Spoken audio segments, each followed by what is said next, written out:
Cocoa kids tool. आज की हमारी कहानी एक ताकतवर तेंदुए और कमजोर बगुले की है। झुलमुल जंगल में एक खतरनाक तेंदुआ रहता था और उसी जंगल में बने तालाब में कुछ बगुले रहते थे। तेंदुआ जब भी तालाब में पानी पीने आता, किसी न किसी बगुले के बच्चे को आसपास खेलते देख अपना शिकार बना लेता। एक दिन सारे बगुलों ने मिलकर मीटिंग बुलाई। दोस्तों, ये तो तेंदुए की हमारे साथ ज्यादती है। उसके शिकार करने की वजह से हमारे बच्चे काफी डर गए हैं। हाँ, जब वो तालाब पर पानी पीने आता है, हम उसे कोई डिस्टर्ब नहीं करते, तो वो हमें क्यों डिस्टर्ब करता है? हाँ, हम तो उसके जंगल में जाकर उसका कुछ नहीं बिगाड़ते, फिर वो हमारे तालाब पर आकर हमें क्यों तकलीफ देता है? दोस्तों, हमारी मीटिंग करने से कुछ नहीं होगा, हमें भी उसे सबक सिखाना पड़ेगा। पर हम तो बहुत कमजोर हैं, हम उसका क्या कर सकते हैं? कभी भी अपने आप को कमजोर मत समझो। जो शरीर से मजबूत होता है, उसकी कोई और कमजोरी होती है, और तेंदुए की सबसे बड़ी कमजोरी ये है कि वो अपना शिकार करके उसे जमीन पर बहुत कम खाता है। वो उसे लाकर पेड़ पर छुपा देता है और फिर आराम से खाता है, क्योंकि बाकी जानवर तो पेड़ पर नहीं चढ़ सकते। तो लेकिन हम तो पेड़ पर उड़ते हुए पहुंच सकते हैं। अब हमें तेंदुए पर नजर रखनी है। जब भी वो शिकार करके पेड़ पर रखे, हमें शिकार को नीचे फेंक देना है। नीचे लकड़बग्घे उसकी पार्टी मना लेंगे, और तेंदुआ जब आराम से खाने को लौटेगा तो भूखा रह जाएगा। और उसके बाद जैसे सारे बगुलों ने कमर कस ली, उन्होंने लकड़बग्घों से बात की कि जब भी हम चिल्लाए, समझ लेना तुम लोगों के लिए खाना मौजूद है, आ जाना।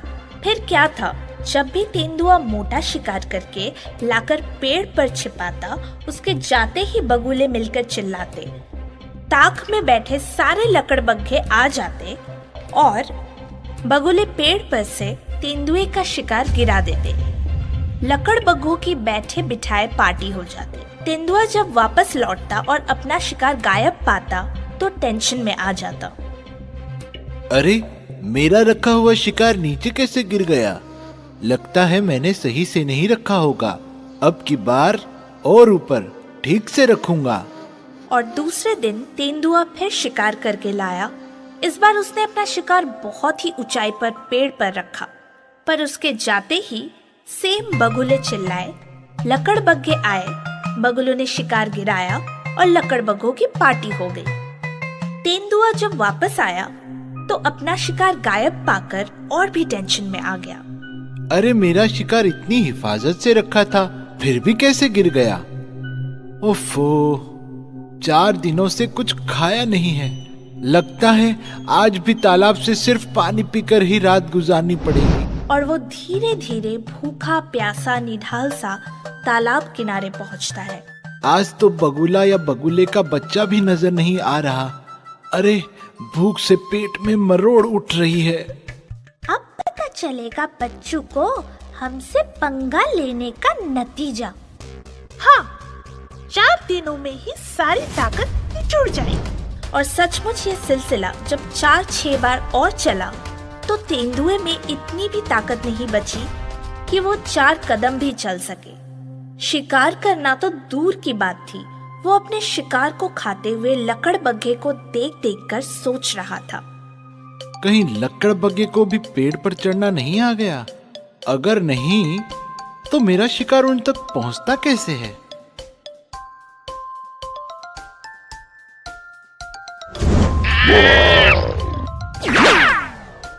ठहरो, अगर भागे तो मैं तुम्हें छोड़ूंगा नहीं।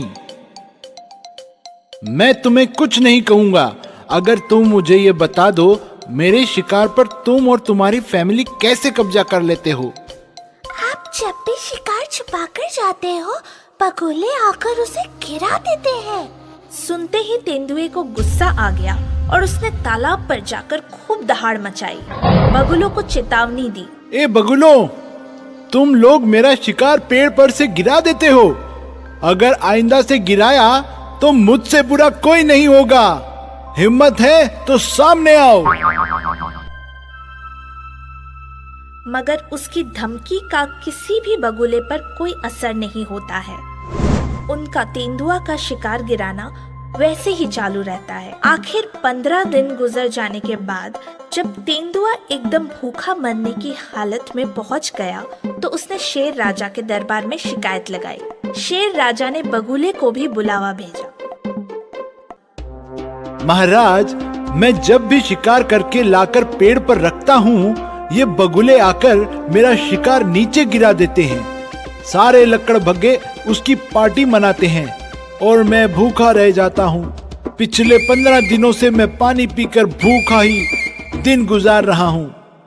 क्यों भाई बगुले, ये कौन सा तरीका है भूखे के मुंह से खाना छीन लेने का? इनसे पूछिए, इनका कौन सा तरीका है तालाब के किनारे खेलते हमारे बच्चों को हमसे छीन लेने का?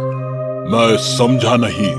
अगर ये जंगल में शिकार करते हैं और खाकर पानी पीने तालाब पर आते हैं तो हम कुछ नहीं कहते, क्योंकि तालाब सबके लिए है। पर वहाँ खेल रहे हमारे बच्चों का ये शिकार कर लेते हैं। वो क्यों? शिकार करना हमारी आदत है। तो उसके बाद भूखे रहने की भी अपनी आदत बना लो। ये जंग नहीं रुकेगी। तुम्हारा शिकार तुम्हें कभी खाने नहीं मिलेगा।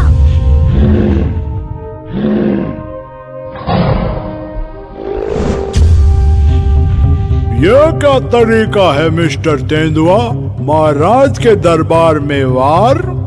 हाँ, ये तो शेर राजा के दरबार का सरासर अपमान है।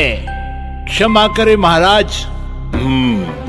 समझ सकते हैं, भूखे पेट ऐसी गलती हो जाती है। सियार सेनापति, हमें इस समस्या का समाधान बताएं। महाराज, ये समस्या तभी सुलझ सकती है जब तेंदुए और बगुले में दोस्ती हो जाए।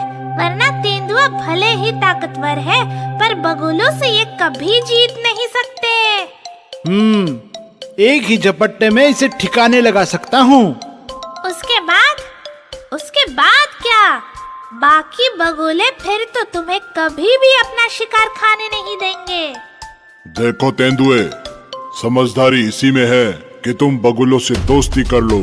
तुम भले ही ताकतवर हो, पर इस सिचुएशन में तुम बगुलों के सामने बेहद कमजोर हो, और जब हम कमजोर हो जाएं, तो हमें सरेंडर ही कर देना चाहिए। बोलो, क्या बोलते हो सेनापति सियार? आप बिल्कुल सही हैं महाराज। आप दोनों एक दूसरे से दोस्ती कर लो, और तुम्हारी दोस्ती जग जाहिर हो जाए, इसके लिए तेंदुए तुम बगुलों को उनके मनपसंद कीड़ों की पार्टी दो, और बगुले तुम तेंदुए के मनपसंद मीट की पार्टी दो। बोलो, मंजूर? So done. पहले तेंदुआ बगुलों को कीड़ों की पार्टी देगा। और वादे के मुताबिक तेंदुए ने बगुलों को अपनी गुफा में बुलाया और उन्हें कीड़ों की पार्टी दी। मगर इतने दिनों से वो भूखा था, इसलिए गुस्से में उसने बगुलों से बदला लिया। उसने उन्हें एक बड़ी सी थाली में पानी भरकर उसमें कीड़े परोसे। बड़ी सी पतली थाली में किसी भी बगुले की चोंच ही नहीं डूबी, और जब तक चोंच नहीं डूबती है बगुले खा नहीं पाते। लिहाजा सारे बगुले सामने कीड़े होने के बाद भी अपना पेट नहीं भर सके। वे समझ गए तेंदुए ने उनसे चालाकी की है। वे चुपचाप गुफा से बाहर आ गए। हो गई पार्टी। अब अगली पार्टी तुम्हारी तरफ से तेंदुए को।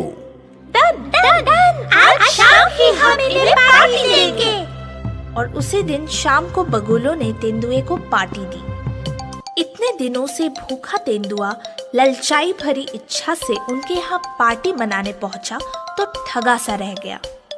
बगुलों ने एक लोटे में उसे मीट की पार्टी दी थी। लोटे का मुंह इतना पतला था कि काफी कोशिश करने के बाद भी तेंदुए का ना तो मुंह उसमें घुसा और ना ही उसका पंजा उसमें घुसा कि वो खा सके। लोटे के चारों तरफ इतना कीचड़ था कि अगर वो लोटा उलट देता तो उसका मीट कीचड़ में गिरता और वो खाने के लायक नहीं रहता।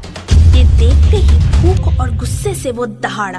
उसकी दहाड़ सुनते ही शेर, हाथी, भालू, सियार दौड़े से उनके पास आए। क्या हुआ? क्या हुआ? महाराज देखो, इन्होंने मुझे लोटे में खाना परोसा है, मैं कैसे खाऊं? ये गलत बात नहीं महाराज, ये तो टिट फॉर टैट है, जैसे को तैसा। इन्होंने हमें एक बड़ी सी थाली में एकदम कम पानी भर के कीड़े परोसे थे। हमारी चोंच नहीं डूबी तो हम खा नहीं पाए, तो हमने भी इन्हें लोटे में पार्टी दी। अब ये भी खाकर दिखाए। मिस्टर तेंदुआ, मैंने कहा था तुम सरेंडर कर दो, पर तुम अपना घमंड दिखाने से बाज नहीं आए। अगर इस दावत के बाद भी तुम्हारी आंखें नहीं खुली तो अपने भूखों मरने के तुम खुद जिम्मेदार होगे। गलती हो गई महाराज, इस दावत ने मेरी आंखें खोल दी हैं। आज से मैं बगुलों के सामने अपनी हार कबूल करता हूँ और आपसे वादा करता हूँ, मैं बगुलों या बगुलों के बच्चों को कभी नहीं तंग करूंगा। इसीलिए कहते हैं दोस्तों, मोरल, कभी भी अपनी ताकत पर घमंड मत करो, क्योंकि बड़े से बड़े ताकतवर की भी कोई ना कोई कमजोरी होती है और कमजोर जीव उसी पर वार करके जीत जाता है।